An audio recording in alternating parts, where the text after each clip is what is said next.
Minha esposa me expulsou de casa depois de acreditar nas mentiras do filho dela. 3 semanas depois, ela me perguntou se eu havia refletido. Eu entreguei os papéis do divórcio e o filho dela surtou.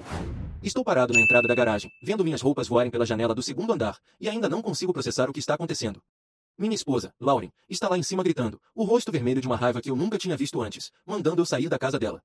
Hoje de manhã mesmo, nós estávamos tomando café juntos. Hoje de manhã, tudo parecia bem. Mas agora, o filho dela, Jake, de 17 anos, está parado atrás dela com uma expressão que não consigo decifrar. Algo entre triunfo e falsa preocupação.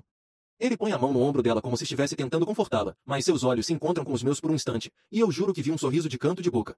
Deixe-me voltar um pouco e explicar como cheguei a esse pesadelo. Conheci Lauren há 4 anos, em uma cafeteria onde ela era gerente. Ela era uma mulher linda e gentil, uma viúva que havia perdido o marido para o câncer 3 anos antes. Jake tinha 13 anos na época, um garoto quieto que parecia perdido sem o pai. Eu me apaixonei por Lauren rápido e com força. Namoramos por 8 meses antes de eu pedir ela em casamento, e ela disse de sim com lágrimas nos olhos. Prometi a ela e a Jake que nunca tentaria substituir o pai dele, mas que estaria lá para os dois, sempre. Os 2 primeiros anos foram realmente bons. Jake era um pouco distante comigo, claro, mas eu entendia.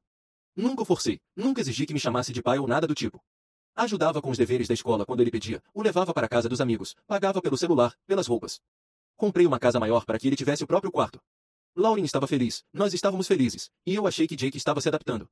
Mas, olhando agora, consigo ver quando as coisas começaram a mudar, quando o veneno começou a pingar. Cerca de 8 ou 9 meses atrás, Jake começou a fazer pequenos comentários para a mãe. Eu os ouvia às vezes, quando entrava na sala de repente. Coisas que soavam doces à primeira vista, mas tinham uma ponta escondida. Ele dizia como ela era linda, que poderia ser modelo, que merecia alguém que a tratasse como uma rainha. Achei que era só um filho elogiando a mãe. Ou então ele mencionava o pai morto sempre que eu e Lauren tentávamos impor algum limite, dizendo que o pai deixaria ele fazer o que quisesse. No começo, Lauren o repreendia com firmeza, dizendo para parar e lembrando que eu era bom para eles. Mas os comentários continuaram, sutis e constantes, como água pingando sobre pedra. Ele começou a questionar por que tinham de seguir minhas regras, e por que a casa era minha e não deles. Tentei conversar com Lauren sobre isso, sugerindo que Jake talvez estivesse com dificuldades de adaptação, mas ela ignorou, dizendo que era drama típico de adolescente. Mesmo assim, comecei a notar que ela me olhava diferente às vezes, como se estivesse tentando me decifrar, buscando algo. 4 meses atrás, a situação ficou mais estranha. Jake passou a ser 2 pessoas diferentes dependendo de quem estava por perto. Quando Lauren estava no cômodo, ele ria, brincava, agia como se fossemos amigos. Mas assim que ela saía, seu rosto ficava completamente neutro, como se eu nem existisse. Eu tentava conversar, sugeria fazermos algo juntos, e ele respondia com palavras curtas, frias. Então, bastava Lauren voltar, e ele voltava a ser o filho amável. Comecei a me sentir louco, como se estivesse imaginando tudo. Mas então veio a explosão. 3 meses atrás, Jake me pediu um carro. Não qualquer carro, ele queria um BMW de $35.000, igual ao do amigo. Sentei com ele e expliquei que era muito dinheiro, que poderíamos comprar um carro usado bom por uns 10 mil, e que ele poderia trabalhar meio período para ajudar com o seguro. Ele me olhou como se eu tivesse dado um tapa nele e correu para o quarto, chorando alto. Naquela noite, Lauren estava gelada comigo. Começou a me questionar se era realmente necessário negar o pedido, lembrando tudo que o filho tinha passado e perguntando se custava tanto assim dar esse presente. Fiquei em choque, porque, objetivamente, dar um carro de $35.000 para um adolescente era uma loucura. Mas ela apenas virou o rosto e disse que eu não entendia o que era ser mãe. Depois disso, tudo mudou completamente. Jake passou a ter conversas sussurradas com a mãe, que paravam no instante em que eu entrava no cômodo. Lauren começou a me questionar sem motivo, perguntando se eu realmente gostava de Jake, porque ele dizia que eu era diferente quando ela não estava por perto. Tentei me defender, dizendo que era o mesmo sempre, mas ela retrucava perguntando. Então você está dizendo que meu filho está mentindo? As brigas se tornaram frequentes. Jake alegava que eu havia dito algo ofensivo, e Lauren vinha me confrontar. Toda vez que eu tentava me explicar, ela dizia. Você está chamando meu filho de mentiroso? Eu me sentia completamente preso. Jake estava jogando perfeitamente, fazendo alegações vagas, impossíveis de refutar, construindo uma narrativa de que eu era um falso, um abusador que só mostrava a verdadeira face quando estávamos a sós. E então, 2 semanas atrás, tudo explodiu da pior forma possível. Cheguei em casa depois do trabalho e Lauren me agarrou pelo braço, a voz trêmula, dizendo que precisávamos conversar sobre o que tinha acontecido com Jake. Meu estômago afundou, eu não fazia ideia do que ela estava falando. Ela puxou a manga do braço de Jake e me mostrou um hematoma no antebraço dele. Com lágrimas nos olhos, me disse que ele contou que eu o havia agarrado, que eu vinha ficando agressivo quando ela não estava em casa. Meu mundo girou. Senti o pânico subir no peito, porque eu nunca, jamais toquei naquele garoto de forma agressiva. Comecei a gritar, desesperado, tentando me explicar, mas ela recuou como se eu fosse perigoso. Lauren disse que não queria acreditar em Jake, que por meses tentará se convencer de que ele estava apenas sendo um adolescente dramático, mas que as coisas que ele vinha dizendo eram muito específicas e consistentes para serem ignoradas. Agarrei as mãos dela, implorando que pensasse se alguma vez me viu ser violento em 4 anos de casamento. Mas ela se afastou e respondeu que justamente isso era o mais assustador, que Jake afirmava que eu era como 2 pessoas diferentes. Foi quando vi observando da escada. Por um instante, o rosto dele estava completamente neutro, quase curioso, como se estivesse vendo um experimento científico e quisesse saber o resultado. Mas, quando percebeu que eu encarava, mudou de expressão num piscar de olhos, fingiu medo e desceu correndo, gritando pela mãe, dizendo que tinha ouvido gritos e pedindo para ela não deixar que eu a machucasse. Aquela encenação foi o que quebrou Lauren por completo. Ela me mandou fazer as malas e sair. Disse que precisava de tempo para entender o que estava acontecendo e garantir que o filho estava seguro. Empacotei tudo com as mãos trêmulas, a mente girando, tentando entender como meu casamento havia implodido daquele jeito. Enquanto colocava as malas no carro, olhei para cima e os vi na janela. Jake tinha o braço em volta da mãe, como um filho devoto. Mas quando achou que eu não podia ver direito, vi que ele olhava para o celular e sorria. Naquele instante, eu soube com absoluta certeza. Isso não era um mal-entendido, nem um adolescente rebelde. Era algo planejado, calculado. E, enquanto dirigia para a casa do meu irmão, com toda a minha vida dentro de sacos de lixo no banco de trás, uma pergunta martelava na minha cabeça. Há quanto tempo esse garoto de 17 anos estava planejando destruir meu casamento? E, mais importante, por quê? Passei a primeira semana na casa do meu irmão em completo choque. Mal comia, mal dormia, só ficava repassando tudo na mente repetidamente. Meu irmão, Dave, dizia para eu reagir, ligar para Lauren, fazê-la me ouvir. Mas qual era o sentido, se ela já tinha decidido que eu era o vilão da história? Devo ter ligado para ela umas 50 vezes naquela primeira semana, e todas foram direto para a caixa postal. Mandei mensagens implorando por uma conversa, pedindo uma chance de explicar, de mostrar que algo estava muito errado na história de Jake. Mas nenhuma resposta. Na segunda semana, o choque começou a dar lugar a outra coisa, algo frio, analítico. Comecei a lembrar de todos aqueles momentos estranhos dos últimos meses. As reações ensaiadas de Jake, aquele olhar curioso antes da atuação de pânico, o hematoma aparecendo logo após nossa briga sobre o carro, as conversas sussurradas com a mãe que paravam quando eu entrava no cômodo. O que ele vinha colocando na cabeça dela durante todo aquele tempo? Percebi que precisava de ajuda. Ajuda profissional de verdade. Primeiro, procurei uma advogada especializada em direito de família, Patrícia Chun, altamente recomendada. Ela ouviu toda a minha história sem me interromper, fazendo anotações. Quando terminei, olhou para mim com seriedade e perguntou: "Você é dono da casa?" Respondi que sim, que a havia comprado antes do casamento, com meu próprio dinheiro. Ela sentiu, dizendo que isso era bom, me dava vantagem legal, mas que precisaríamos agir rápido com o processo de divórcio se essa fosse minha decisão. Eu disse que ainda não tinha certeza, que parte de mim ainda esperava que Lauren voltasse à razão. Ela deu um sorriso triste e respondeu: "Na minha experiência, quando alguém escolhe acreditar no pior sobre você sem nenhuma prova, essa pessoa já tomou a decisão." Aquilo me atingiu em cheio. Mas eu sabia que ela tinha razão. Depois, contratei um investigador particular, um homem chamado Marcos, especialista em casos de infidelidade e fraude. No começo me senti ridículo, como se estivesse paranoico, mas contei tudo, o comportamento de Jake, as manipulações, as mentiras. Marcos não pareceu surpreso.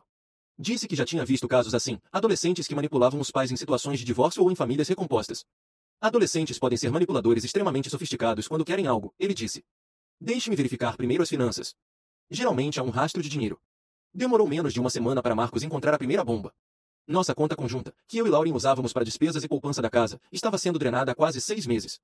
Mais de $8.000 haviam sido retirados em pequenos saques, discretos o bastante para que eu não percebesse, enquanto eu trabalhava 60 horas por semana. As cobranças eram por equipamentos de jogos, roupas caras, eletrônicos, pedidos de comida pelo DoorDash, às vezes 2 vezes por dia. Tudo levava a Jake. Mas o que fez meu sangue gelar foi perceber que Lauren tinha que saber. Algumas das compras exigiam aprovação dos pais, e os extratos bancários mostravam que ela havia transferido dinheiro da nossa poupança para cobrir os saldos negativos criados por ele. Ela vinha escondendo isso de mim, acobertando o filho, provavelmente porque sabia que eu jamais aprovaria esse tipo de gasto fútil. Marcos encontrou outra coisa também. Ao puxar nosso relatório de crédito, descobriu que Lauren havia solicitado um cartão de crédito só no nome dela 2 meses atrás, justamente quando a campanha de Jake contra mim tinha começado a se intensificar. Ela havia estourado o limite quase imediatamente, mais $4.000, a maior parte gasta com coisas para Jake. Quando Marcos me mostrou as provas, senti como se tivesse levado um soco no estômago. Não era apenas o garoto manipulando a mãe. Lauren estava ativamente me enganando também, escolhendo o filho em detrimento do nosso casamento e do nosso futuro financeiro. Mas o verdadeiro golpe de sorte veio quando Marcos sugeriu investigarmos as redes sociais e o histórico digital de Jake. Ele tinha um contato que conseguia recuperar mensagens e postagens apagadas, tudo de forma legal, usando as ferramentas corretas. Eu autorizei, mesmo me sentindo invasivo, porque precisava saber a verdade. O que encontramos foi devastador. Havia mensagens entre Jake e os amigos de quase um ano atrás, falando sobre o plano. Minha mãe está começando a duvidar dele, dizia uma. Só preciso forçar um pouco mais e o velho vai embora. Em outra conversa, Jake literalmente escreveu sua estratégia. A mamãe sempre acredita em mim quando eu choro. É tão fácil. Ele disse ao amigo Tyler. Havia mensagem sobre o carro também, chamando-me de mão de vaca e dizendo que eu não entendia que ele merecia coisas boas.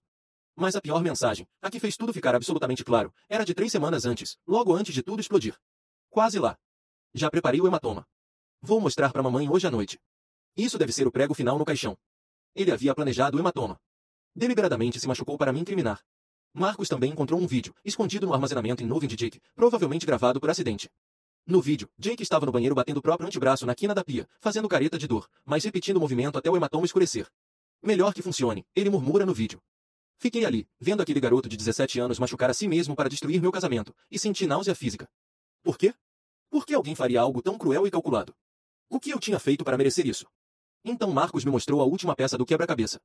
Mensagens entre Jake e seu melhor amigo, falando sobre o plano para depois do divórcio. Assim que eles se separarem, mamãe vai querer sair dessa cidade chata, Jake escreveu. Ela vai vender a casa e a gente finalmente vai se mudar para a cidade, onde as coisas realmente acontecem. E sem ele por perto, ela vai ter mais dinheiro para gastar comigo. Tudo se resumia a dinheiro e estilo de vida. Jake queria uma vida diferente, mais emocionante, na cidade onde os amigos tinham se mudado, e eu era o obstáculo. A casa estava no meu nome, então Lauren não podia vendê-la enquanto estivéssemos casados. Mas, se nos divorciássemos, Jake achava que ela iria querer recomeçar em outro lugar, e assim ele finalmente teria o que queria. Eu tinha tudo. As provas do desvio de dinheiro, as mensagens manipuladoras, o vídeo dele se machucando, cada detalhe. Patricia Chun analisou tudo e me disse que aquilo era mais do que suficiente para um divórcio com acordo extremamente favorável. Mas me alertou, expor as manipulações de Jake poderia destruir de vez qualquer chance de reconciliação com Lauren. Eu quase ri. Que relacionamento? Ela me expulsou de casa com base em mentiras, sem nem me dar o direito de falar. Naquela noite, 3 semanas depois de ter me colocado para fora, recebi finalmente uma mensagem de Lauren. Você teve tempo para refletir sobre o seu comportamento? Jake disse que está disposto a te dar outra chance se você se desculpar com ele e se comprometer a melhorar. Podemos conversar sobre você voltar para casa, se tiver realmente refletido sobre o que fez. Fiquei olhando aquela mensagem por um longo tempo. Ela não perguntou se eu estava bem. Não se desculpou por não ter me ouvido. Ela exigia que eu me desculpasse com o garoto que destruiu nosso casamento. Respondi apenas com 4 palavras. Venha amanhã, às 15 horas. Ela respondeu quase de imediato. Isso quer dizer que você está pronto para consertar as coisas? Não respondi. Em vez disso, passei a noite inteira organizando as provas, imprimindo mensagens, extratos bancários, capturas de tela, tudo. No dia seguinte, Lauren descobriria a verdade sobre o próprio filho. E o nosso casamento acabaria ali. Não havia mais volta. Lauren chegou ao café exatamente às 15 horas. Observei-a pela janela enquanto estacionava o carro. Parecia cansada, mais magra do que eu lembrava, com olheiras que nem a maquiagem conseguia disfarçar. Por um instante, senti uma pontada do amor que já tive por ela. Mas então me lembrei das 3 semanas de silêncio, das acusações, e de como ela escolheu acreditar no pior sobre mim sem sequer ouvir meu lado. Ela caminhava em direção à entrada com uma expressão que misturava esperança e nervosismo, provavelmente esperando me encontrar quebrado e arrependido. Escolhi propositalmente aquele café, território neutro, um lugar público onde nenhum de nós teria vantagem, e, principalmente, onde haveria testemunhas para o que estava prestes a acontecer. Lauren me viu sentado em uma mesa no canto dos fundos e veio até mim, sentando-se à minha frente com um sorriso cauteloso. O café estava cheio o suficiente para termos privacidade, mas não a ponto de ficarmos sozinhos. Eu me sentei de modo a poder ver o estacionamento pela janela, caso as coisas saíssem do controle.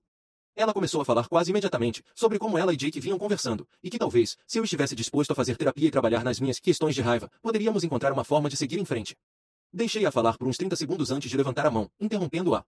Em silêncio, deslizei um grande envelope pardo pela mesa.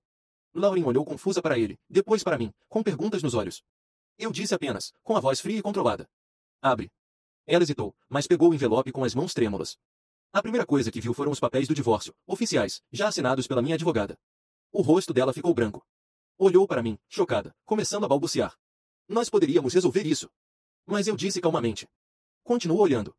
Ela virou as páginas e viu o momento em que a realidade começou a se desmanchar em seu rosto. Os extratos bancários, as faturas do cartão de crédito, as compras destacadas, $8.000 gastos por Jake.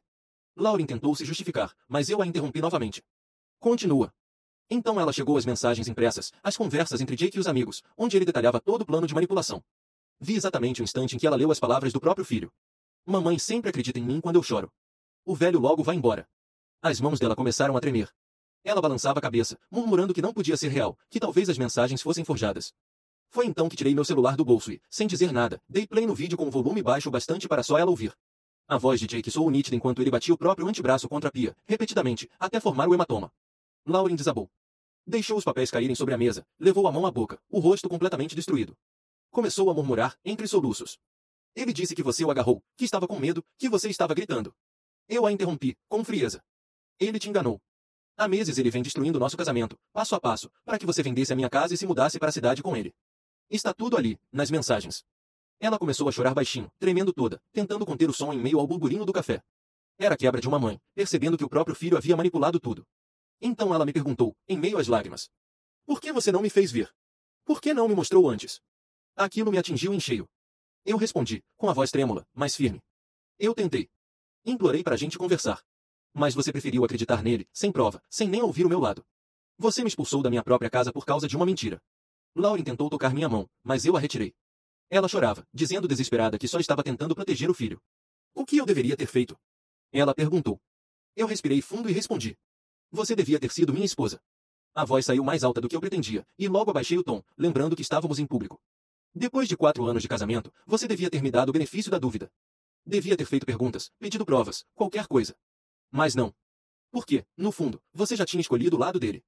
As palavras ficaram suspensas entre nós, pesadas, dolorosas, impossíveis de negar. Ela havia tomado sua decisão semanas atrás, talvez meses, quando o veneno de Jake começou a agir. E eu era apenas o dano colateral. Foi nesse momento que a porta do café se abriu com força. Jake entrou, o rosto vermelho de raiva. Ele tinha ficado esperando no carro e, aparentemente, não conseguiu suportar não saber o que estava acontecendo. Assim que nos viu, veio direto até a mesa. "O que você está fazendo com a minha mãe?" gritou, furioso. Então notou os papéis espalhados e seu rosto mudou. Por um segundo, vi medo de verdade antes de ele tentar se recompor e dizer para a mãe: "Isso é mentira, ele está tentando te virar contra mim." Peguei o celular, virei a tela em sua direção e dei play no vídeo. O silêncio que se seguiu foi pesado. O rosto dele passou por uma montanha-russa de emoções, choque, pânico, vergonha, até finalmente parar em raiva pura. Ele levantou a voz, dizendo que eu tinha invadido as coisas dele, que não tinha esse direito. Algumas pessoas começaram a olhar. Mantive a calma e respondi: "Eu tinha todo o direito, já que você me acusou falsamente de agressão." Lauren olhava para o filho como se o visse pela primeira vez. A voz dela saía trêmula, quase suplicante.